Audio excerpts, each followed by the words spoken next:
అప్పుడే ఆదివారం వచ్చేసిందా? ఆదివారం వచ్చిందంటే ఎవడైనా బీర్లు తాగి బిర్యానీ తింటూ ఎంజాయ్ చేస్తాడు. నా భార్య ఉంది, ఎందుకు పెరుగు తోడేయాలంటే యూట్యూబ్ చూస్తుంది. అన్ని అందరికీ అబ్బావులే అన్నయ్య. ఉండండి అన్నయ్య, నేను టీ పొడి కాఫీ పొడి కలిపి టీ కాఫీ అనే పానీయం తయారు చేశాను. ఇది నాకే ఎందుకు ఇమ్మందిరా? ఏదైనా ఒకటి కనిపెడితే కోతుల మీద ఎలుక మీద ప్రయోగం చేస్తారు కదండి. మీ కాల్ని మెడ చుట్టూ వేయాలి, అంటే ఇలాగా. ఇన్ని అవస్థలు పడుతూ ఆసనాలు ఏంటో అవసరం ఉంటావా?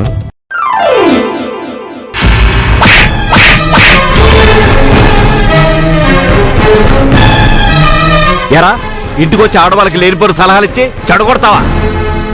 కొడితే కొట్టావు గాని బావా, నీకు విషయం అర్థం కావట్లేదు బావా. ఇదంతా నీకు ఫేవర్ చేయడానికే చేస్తున్నాను. ఏంట్రా నువ్వు చేసే ఫేవరు? ఒకటి, నలుగురు నీ వెనకాల నీ గురించి చాలా చులకనగా మాట్లాడుకుంటున్నారు బావా. భర్త అంటే భరించేవాడు అంటారు, కానీ నీ అంత భరించే భర్త ఈ లోకంలోనే లేడని తెలియజేయాలి. ఈ బిల్డింగ్ లో భర్తలకే నువ్వు రోల్ మోడల్ కావాలి. ఏంట్రా నువ్వనేది? ఆదివారం వస్తే కలిసి ఉండాల్సిన నీ ఫ్యామిలీ చెట్టుకొకరు పుట్టకొకరుగా వెళ్ళిపోతున్నారు. ఒకరు క్లబ్కి వెళ్తున్నారు, ఒకరు పార్క్ వెళ్తున్నారు.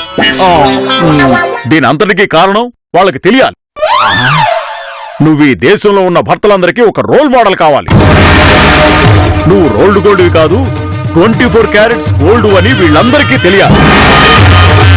2, చెల్లెమ్మ ఈ ప్రోగ్రాం సక్సెస్ అయిందనుకో, అంతా చెల్లెమ్మని మెచ్చుకుంటారు. ఇన్నాళ్ళు మీ వెనకాల అవాకులు చవాకులు చేసిన వాళ్ళంతా నోళ్లు మూసుకుంటారు, చెవులు కొరుక్కోవడం మానేస్తారు. ఒకవేళ మీ చెల్లి ప్రోగ్రాం ఫ్లాప్ అయితే, అదే ఫెయిల్ అయితే, దానికి ఓ బెనిఫిట్ ఉంది. రేపు చెల్లెమ్మ నలుగురిలో నవ్వులు పాలైతే తన తప్పు తెలుసుకున్న చెల్లెమ్మ తన వల్ల మీరెంత బాధపడుతున్నారని అర్థం చేసుకుని ఆపేస్తుంది.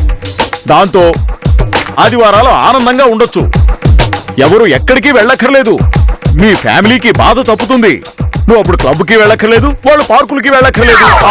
సూపర్ ఐడియా, బ్రహ్మాండంగా ఉందిరా బామ్మర్దే. ఇప్పుడు చెప్పు, నువ్వెవరివి? నీ బావరై. నేనెవరిని? నా బామ్మర్దివి. అంటే నీ బాగు కోరేవాణ్ణి. ఇదంతా నీ మంచి కోరి నీ సుఖం కోసం చేస్తున్నాను గాని నీ మీద కోపంతోనూ కక్షతోనూ కాదు బావా. సారీ బావా, నా గురించి నా ఫ్యామిలీ గురించి ఇంత బాగా ఆలోచిస్తావు అనుకోలేదు. నిన్ను కొట్టాను తిట్టాను, ఏమనుకోకు బావా. నా బావ నన్ను మాట అనకూడదా, ఓ దెబ్బ కొట్టకూడదా? ఆ చనువు నీకుంది బావా. పాపం మా చెల్లి ఎంత బాధపడుతుందో, వెళ్ళి ముందు తను ఓదార్చు. అవును అవును, కరెక్ట్. వస్తాను బావా.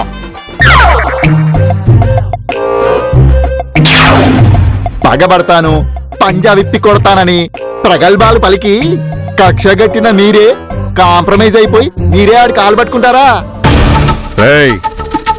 నేను వాడి కాళ్ళబేరానికి వచ్చింది క్షమించమని అడగడానికి కాదురా, వాడి 2 కాళ్ళు పట్టుకొని లాగి చావు దెబ్బ తీయడానికి.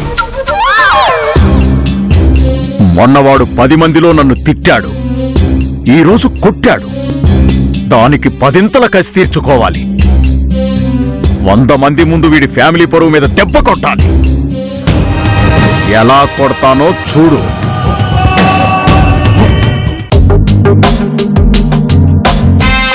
నువ్వు ఎన్నన్నా చెప్పునానా, ఈ ప్రోగ్రాం నేను చస్తే ఒప్పుకోను. ఇన్ని లాభాలుంటే ఒప్పుకొని అంటావేంట్రా? ఎవరికి లాభం? నీకు, నాకేంటి? దీంట్లో నీకు ఒక లాభం ఉందిరా. ఇప్పుడు నువ్వు ఇల్లు వదిలి బయటికి వెళ్ళావనుకో, లిఫ్ట్ దగ్గర నీ పరిస్థితి ఏమిటి?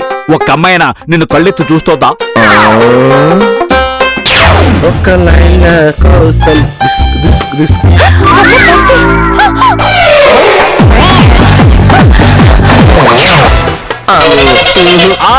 ఒకవేళ మెట్ల మంది వచ్చే వెళుతున్నావు అనుకో, అప్పుడు నీ పరిస్థితి ఏమిటి? ఒక్క అమ్మాయినా నీతో పొన్నెత్తి మాట్లాడిద్దా? Thanks uncle. అదన్నమాట.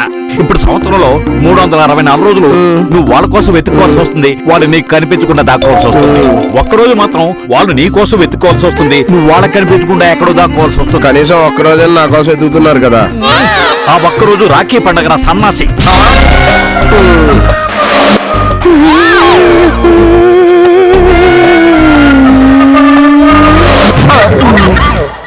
అదే మనం ప్రోగ్రాం పెట్టామనుకో, ప్లాట్ లో ఉన్న అమ్మాయిలంతా వచ్చేస్తారు. పైగా ఈ మధ్య కొత్త అమ్మాయిలు కూడా వస్తున్నారట.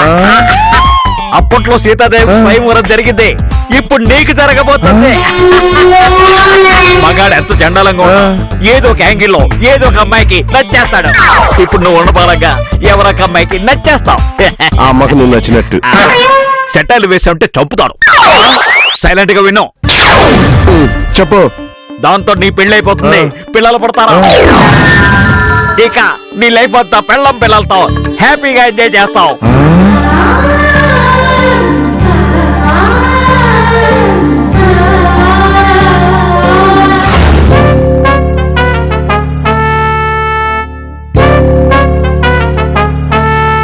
పెళ్ళై 6 ఏళ్ళైనా ప్రతి ఆదివారం మీ ఇద్దరు పొద్దున్నే పార్కులకి వెళ్ళటం, సినిమాలకు వెళ్ళటం, సాయంత్రం ఏదో ఒక రెస్టారెంట్ లో భోజనం చేసి చీకటి పడ్డాక ఇంటికి రావటం, మళ్ళీ పొద్దున్నే ఆఫీస్కి ప్రిపేర్ అవటం.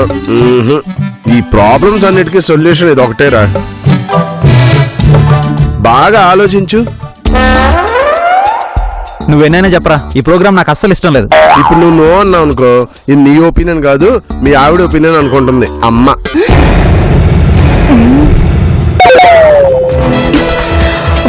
అలా ఎలా అనుకుంటారండి?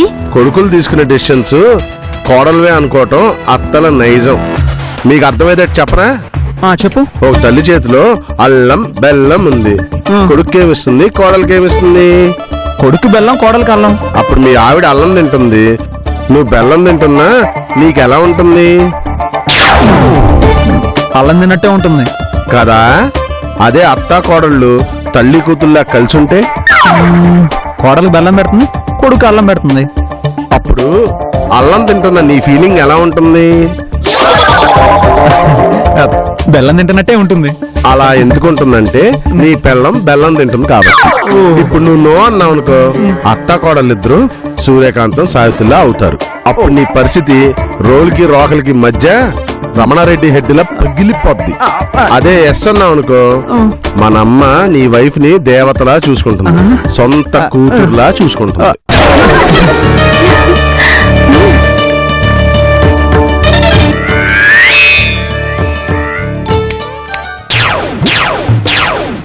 ఆ ఇమాజినేషన్ నుంచి కూస్తంత యువతలకు వచ్చి నీ డెసిషన్ చెప్పు. ఆలోచిస్తుంటే నువ్వు చెప్పిందే కరెక్ట్ అనిపిస్తుంది. ఆలోచించకపోయినా నేను చెప్పింది కరెక్టే. మాట్లాడకుండా ఓకే చెప్పు. Okay. Okay.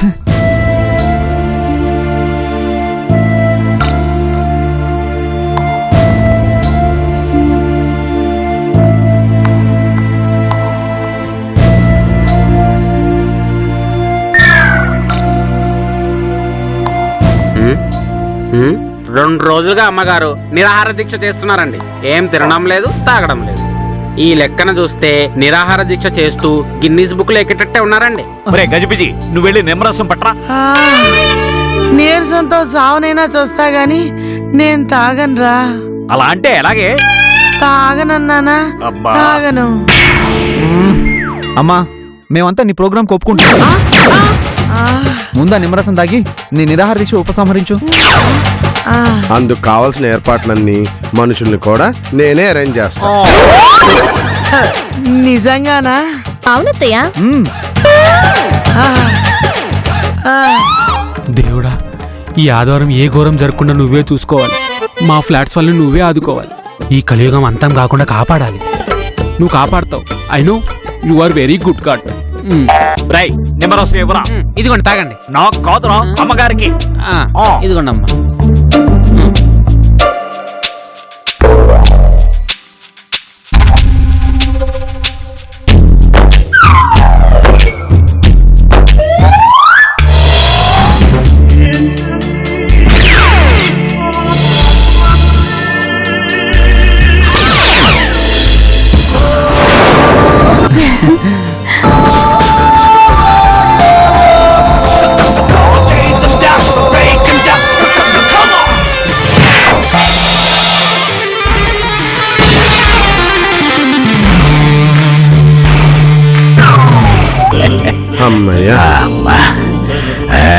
In front of the crocodile festival వీళ్ళ ఫ్యామిలీ పతనానికి డే 1 స్టార్ట్ అయింది. ఇక రేపటి నుండి స్టార్ వారే.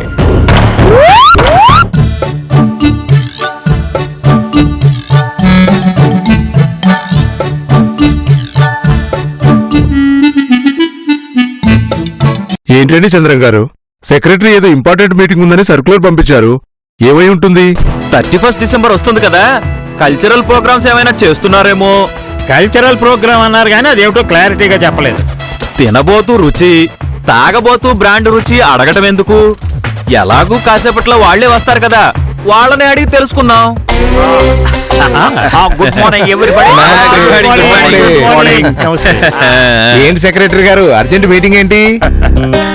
మా బావగారి కాళ్లలో ఆనందం చూడడం కోసం మన అపార్ట్మెంట్ లో ఓ కల్చరల్ ప్రోగ్రామ్. మీ బావ కళ్ళల్లో ఆనందం ఆనకు చూడొచ్చు, ముందు మా కళ్ళల్లో ఆతృత చూడండి. మ్యాటర్ ఏంటో చెప్పండి. చూసారా, విషయం తెలుసుకోవాలని రాజుగారి రెడ్డి గారి కళ్ళు ఎంత రెడ్యూస్ అయ్యాయో చూడండి. రాజుగారి కళ్ళు రెడ్డిష్ అవడం, శర్మ గారి చేతులు చెమటలు పట్టడం, ఇవన్నీ తర్వాత సంగతండి. అసలు కల్చర్ ప్రోగ్రామ్ గురించి చెప్పండి. శర్మ గారు, ఇందాక రాజుగారు చెప్పినట్టు రేపు 31st కి దేవి శ్రీప్రసాద్ తో మ్యూజికల్ నైట్, ఆహా, పిసి సర్కార్ తో మ్యాజిక్ నైట్, బావా బావా, షాంపైన్ ఓపెనింగ్, మన కేక్ కటింగ్. 10 కిలోమీటర్ల దూరం నుంచి 2 కిలోమీటర్ల దూరం వరకు వచ్చారు. మీరన్నట్టు కల్చరల్ ప్రోగ్రామే, అది వచ్చే ఆదివారమే. బట్ డిఎస్పి, ఎస్పీబి, పిసి సర్కారు, పిసి శ్రీరాములతో కాదు, మన బిల్డింగ్ లోని వ్యక్తే ఈ కళలన్నీ ప్రదర్శిస్తారు. మన బిల్డింగ్ లో వ్యక్తి అంత టాలెంట్ ఉన్న వాళ్ళు ఎవరున్నారబ్బా?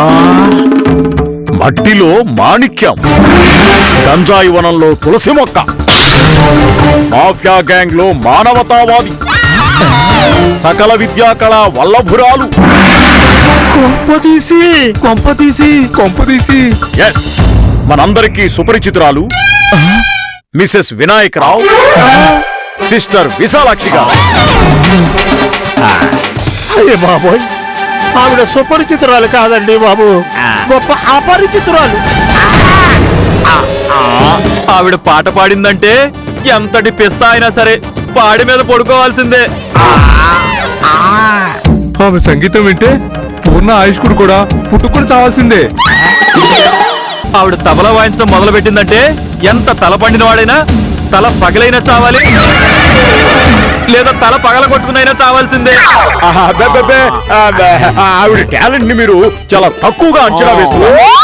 నాకు అర్జెంట్ గా టాయిలెట్ కు వస్తుంది, నేను వస్తాను. చౌదరి గారు, మీరు అలా అనకండి. ఆవిడ 64 కళ్ళు ప్రదర్శిస్తే అష్టదిక్కుల ప్రకృతి పరవశించి పులకరిస్తుంది. 64 కళ్ళు. అబ్బో!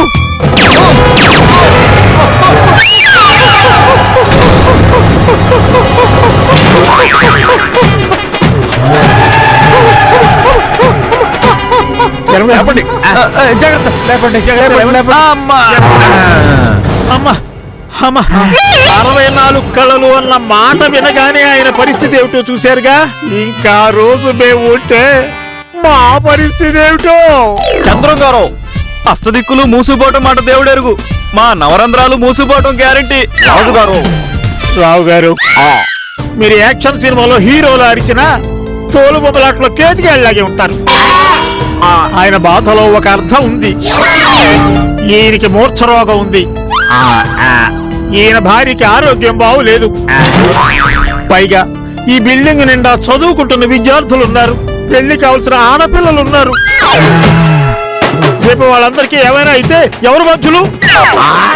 రేపు వాళ్ళంతా చరుచుకుని జ్వరాలు వచ్చి పరీక్షలు ఫెయిల్ అయిపోతే దాని కారకులు ఎవరు? పిచ్చెక్కిన మా పిల్లలకి రేపు పెళ్లిళ్ళు కాకపోతే బాధ్యులు ఎవరు? అంతెందుకండి, పెళ్లికి ముందు మీరు ఆజానుబాహుడు కాకపోయినా ఆరోగ్యవంతులే కదా. కానీ పెళ్ళయ్యాక BP, sugar, fits, heart attack కూడా వచ్చేసింది. మీ ఒంట్లోకి ఇవన్నీ ఎలా వచ్చాయి? మీ ఇంట్లోకి మీ ఆవిడ వచ్చాకే కదా. సారీ రావు గారు, మా వల్ల కాదు. పాదండయ్యా, పని పాట లేని వాళ్ళతో మనకేంటి. Cocktail party ఉందన్నారా? కక్కా ముక్క ఉందన్నా కూడా కాదంటారా? కక్కా ముక్కలతో పాటు పేక ముక్కలు ఉన్నాయన్నా కూడా పెద విరుస్తారా?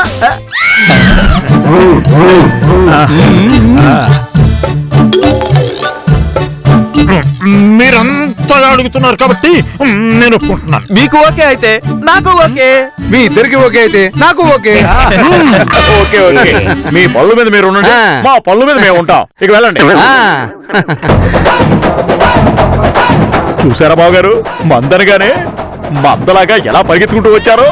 ఈ ఎదవలకి మందు కాదండి, ఆ ఫ్లోర్స్ తూడ్చే పినాయిలు, టాయిలెట్ క్లీన్ చేసే యాసిడ్ కలిపేసి కాక్టైల్ అని పేరు చెప్పేసి తాగించేసేయాలండి. అదే బెటర్.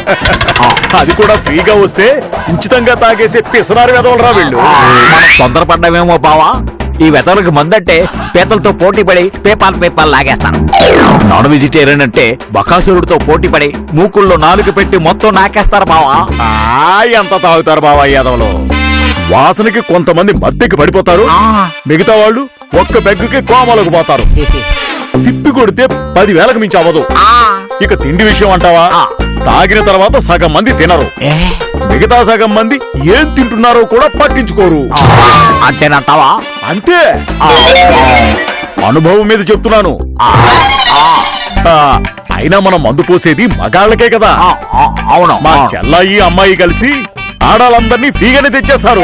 కరెక్టే కరెక్టే. జన్మకు శివరాత్రి అన్నట్టు మా వారు అదే రోజు నన్ను షాపింగ్ కి తీసుకెళ్తానన్నారు.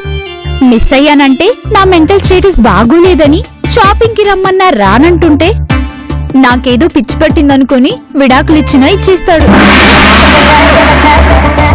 నాది కూడా సేమ్ టు సేమ్ ప్రాబ్లం. 12 ఏళ్లకి పుష్కరాలు, 16 ఏళ్లకి పర్వాలు అన్నట్టుగా ఎప్పుడూ సినిమా పోస్టర్ కూడా చూడని మా ఆయన సినిమాకి తీసుకెళ్తాను అన్నారు. ఇప్పుడు నేను రాననుకో నన్ను పుట్టింటికి తీసుకెళ్లి వదిలేస్తారేమోనని భయంగా ఉంది. అయినా రావాలనే ఉంది వదిన గారు. కానీ మా రెండో కూతురు పెద్ద మనిషి అయింది. వెళ్ళకపోతే బాగోదు, అక్కడికి వెళ్ళాలి.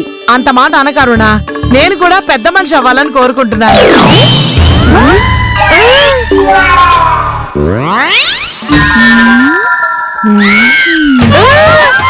అదే నేను ఈ ప్రోగ్రాం చేసి గిన్నీస్ బుక్ లోకి ఎక్కి పెద్ద మనిషిని అవుదాం అనుకుంటున్నా.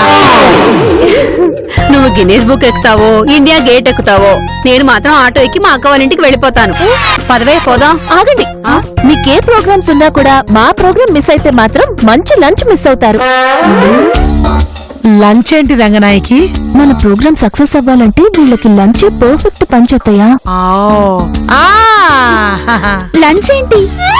లంచ్ అంటే తెలీదా? మధ్యాహ్నం భోజనం పథకం. పొద్దున్నే ప్రోగ్రాంకి వచ్చిన వాళ్ళందరికీ మధ్యాహ్నం సెల్లార్లో భోజనం. భోజనం అంటే నాసిరకం భోజనం అనుకుంటారేమో. నాన్ వెజ్ భోజనం 4-5 రకాలుంటాయి. మన విశాలాక్షక్క విస్తరాకు వేసిందంటే విశాఖ బీచ్ అంత ఉంటుంది. దాని గురించి మాకు వేరే చెప్పాలా? ఇంతకీ ప్రోగ్రామ్ ఎప్పుడు? ఆదివారం ఉదయం 10 గంటలకి. ఓ, మార్నింగ్ 10 o'clock. నేను ఇంకా నైట్ 10 o'clock ఏమో అనుకుంటున్నా. నువ్వు రాత్రి అనుకుంటున్నావా? నేను ఇంకా సోమవారం ఏమో అనుకుంటున్నా. ఆదివారం అయితే 8ంటికి వచ్చేస్తాను. ఏం పిన్ని? నాకు 6ంటికి రమ్మన్నా అభ్యంతరం లేదు. కానీ మన మొగుళ్ళకి టిఫిన్ సంగతి ఏమిటి? సారి పెట్టినమ్మ చీర పెట్టదా అని భోజనం పెట్టినమ్మ టిఫిన్ పెట్టదా? పొద్దున కాఫీ టిఫిన్స్ ఏంటి, రాత్రికి భోజనం కూడా పెడతారు. ఏం వదినా? నేను రాత్రిళ్ళు టిఫిన్ మాత్రమే చేస్తాను. టిఫిన్ అంటే మరీ ఎక్కువేం కాదు. ఓ 6 చపాతీలు 1/2 లీటర్ పాలు అంతే. సాయంకాలం స్నాక్స్ ఏమి వద్దా? అనవసరమైన ఖర్చులు ఎందుకే? అక్కడ బొకటి మరడబొకటినా ఏంటి? మన వద్దన్న పిన్ని మానేస్తుందా ఏంటి? మీరు అడిగినవన్నీ చేస్తాను. ఆదివారం ప్రోగ్రామ్ కి రావడం మాత్రం మర్చిపోవద్దు. నువ్వు మరీ చెప్పాలా ఏంటి? ఇరుగు పొరుగు అన్నాక ఆ మాత్రం ఎంకరేజ్ చేసుకోకుండా ఉంటామా ఏంటి? ఏంటత్తయ్య మీరు భోజనాలు వాయినాలు అని కమిట్ అవుతున్నారు? ఇలా అయితే మన భోజనాలు ఖాళీ అవటం ఖాయం. వీళ్ళ మొఖాలు వీళ్ళేం తింటారు? కోడి గెలికినట్టు తింటారు. పట్టుమని 10,000 కూడా కాదు. ఎలాగో మన మగవాళ్ళు వాళ్ళని ఫ్రీగానే పట్టుకొస్తారుగా. నేను మేనేజ్ చేస్తాగా. మనం ఖర్చు పెట్టాల్సింది వీళ్ళకే కదా. ఏంటి అత్త కొడలు డిస్కస్ చేసుకుంటున్నారా? ఏం వండాలా ఏంటా అని? మీరు మెహర్బానీగా వంటలేం చేసేకండి. మెనూ ఏంటనేది మేము డిస్కస్ చేసి చెప్తాం. మంచిది మంచిది. అమ్మా రంగనాయకి వాళ్ళిద్దరికి బొట్టు పెట్టమ్మా.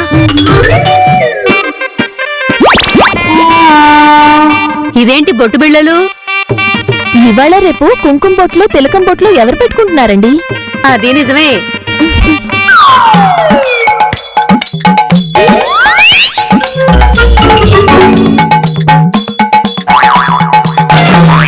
వస్తాం అక్క. వస్తామండి. ఈ పాటికి మన మగవాళ్ళందరూ వాళ్ళందరినీ కన్విన్స్ చేసేసి ఉంటారు. ఇరా ఆదివారం ఆటో విడుపుగా పెళ్ళాం పిల్లలతో బయటికి వెళ్దాం అనుకుంటే మీ అమ్మ ప్రోగ్రాం ఉందని రమ్మంటావా? ఫ్రెండ్ వై ఉండి బెండు తీస్తావా? నీకేం ద్రోహం చేశావని నువ్వు మా మీద ఇలా కక్ష కట్టావురా? నీకు ఏ అన్యాయం చేస్తున్నామని మాకీ శిక్ష వేస్తున్నావురా? నీకు ఫ్రెండ్ అయిన పాపానికి మాకు ఇలాంటి శాపాలు పెడతావా? నువ్వు పడుతున్న పాటలు ఈ ఫ్లాట్స్ లో ఉన్నోళ్ళందరూ పడాలనుకుంటున్నావా? మాట్లాడడం అయిపోయిందా? ఇంకేమైనా బ్యాలెన్స్ ఉందా? రేయ్, ఆదివారం వస్తే ఎవరికైనా అలా బయటికి వెళ్ళాలి అనిపిస్తుంది. బ్యాచులర్ గా ఉన్నప్పుడు బేవర్స్ గా ఒక్కళ్ళే వెళ్ళినా ఓకే. హ, అదే పెళ్ళైన తర్వాత సోలోగా వెళ్తాము అంటే తోలు తీసి ఆరేస్తారు. అలాగని టింగురంగా లింగులు ఇట్టుకుమని మొగుడు పిల్లలను వెళ్తామంటే ఊరుకుంటారా? పిల్లలను కూడా తీసుకెళ్ళమంటారు. అప్పుడు అమ్మా నాన్నలు చూస్తూ ఊరుకుంటారా? అరుస్తారు. మా అమ్మ బాబా అయితే కరుస్తారు. ఎస్, ఇంటికి వచ్చాక మన పిల్లల్ని సూటిపోటు మాటలతో పొడుస్తారు ఏ టాపిక్ వచ్చినా అదే అడ్డు పెట్టుకొని సాధిస్తారు కదా. అప్పుడు మనం ఏం చేస్తాం? మనకి ఇష్టం లేకపోయినా కాస్త కష్టంగా ఉన్నా కూడా తనలో పైన తప్పదంటూ తీసుకెళ్తాం. తీసుకెళ్ళకపోతే ఇంకా పెద్ద తలనొప్పి కదా. కరెక్ట్. అప్పుడు క్యాబ్ బుక్ చేయాలి, లేదా కార్ అన్నా బయటికి తీయాలి. పెట్రోల్ ఖర్చు. పోనీ మామూలు థియేటర్ తీసుకెళ్తే ఊరుకుంటారా? ఉరేసి చంపేస్తారు. ఉసూరుమంటూ మనకు కష్టమైనా మనకి ఇష్టం లేకపోయినా మల్టీప్లెక్స్ లకు తీసుకెళ్ళాలి. 1000-1500 ఖర్చు. కరెక్ట్. ఇంటర్వెల్లో పాప్కార్న్లని ప్రాణం తోడేస్తారు, పిజ్జా అని పిండేస్తారు, సాఫ్ట్ డ్రింక్ అని సంక నాకించేస్తారు. దానికో 1000-1500 ఖర్చు. అప్పుడు సినిమా అయిపోయాక ఈ టైంలో వంట ఏం చేస్తామని ఇంటి ఆవిడ అంటుంది. అప్పుడు మిగతా వాళ్ళు ఊరుకుంటారా? వంత పాడుతూ అంటారు. అప్పుడు అందరం కలిపి హోటల్కి వెళ్తాం. అక్కడ టీలు, కాఫీలు, టిఫిన్లు, కిళ్ళీలు అన్ని కలిపి ఒక 2000 నాకించేస్తారు. నిజమేరా, వీకెండ్ వచ్చిందంటే పర్సు బాగా వీక్ అయిపోతుంది. మామూలు పేషెంట్లా కాదురా, డెంగ్యూ జ్వరం వచ్చిన పేషెంట్లా వీక్ అయిపోతాం కదా. నెలలో కనీసం ఒక్క వారమైనా సరే తప్పించుకోవాలి అంటే ఈ ప్రోగ్రామ్ మీరు తప్పనిసరి అటెండ్ అవ్వాలి. పెట్రోల్ ఖర్చు ఉండదు, ఫుడ్ ఫ్రీ, పైగా సినిమా టికెట్లు చేయాల్సిన అవసరం ఉండదు. ఏమంటారు? నిజమేరా, ఇదేదో మంచి ఫ్యామిలీ ప్యాక్ లా ఉంది. పెళ్ళైన వాళ్ళకి ఫ్యామిలీ పర్సన్స్ కి బెనిఫిట్స్ ఉన్నాయి ఓకేరా, మరి మాలాంటి ఇంగ్లీష్ బ్యాచిలర్స్ కి తెలుగు బ్రహ్మచారులకు ఏంటి? రేపు ఫ్యూచర్ లో నాకు పిచ్చెక్కితే దానికి కారణం అమ్మగారు కాదు. నా మాట పడిపోతే దానికి కారణం అమ్మగారు కాదు. నాకు మెదడు వైపు వచ్చిపోతే దానికి అమ్మగారు కారణం కాదు. ఇదేంటి? కేశంవర్ధిని ముద్ద అంటే నీ కేశరంధ్రాలు తెచ్చుకుంటున్నాయన్నమాట. రాసుకోండి. సునామీలో వచ్చిన, సూసైడ్లు జరిగినా, మర్డర్లు జరిగినా, మారణ హోమాలు జరిగినా, మాన భంగాలు జరిగినా నాకు గాని, మా అయ్యగారికి గాని, మా పెద్దమ్మ గారికి గాని, మా పెద్ద బాబుకి గాని, మా చిన్న బాబుకి గాని, మా చిన్నమ్మాయి గారికి గాని, మా చిన్న తల్లికి గాని ఎలాంటి సంబంధం లేదు.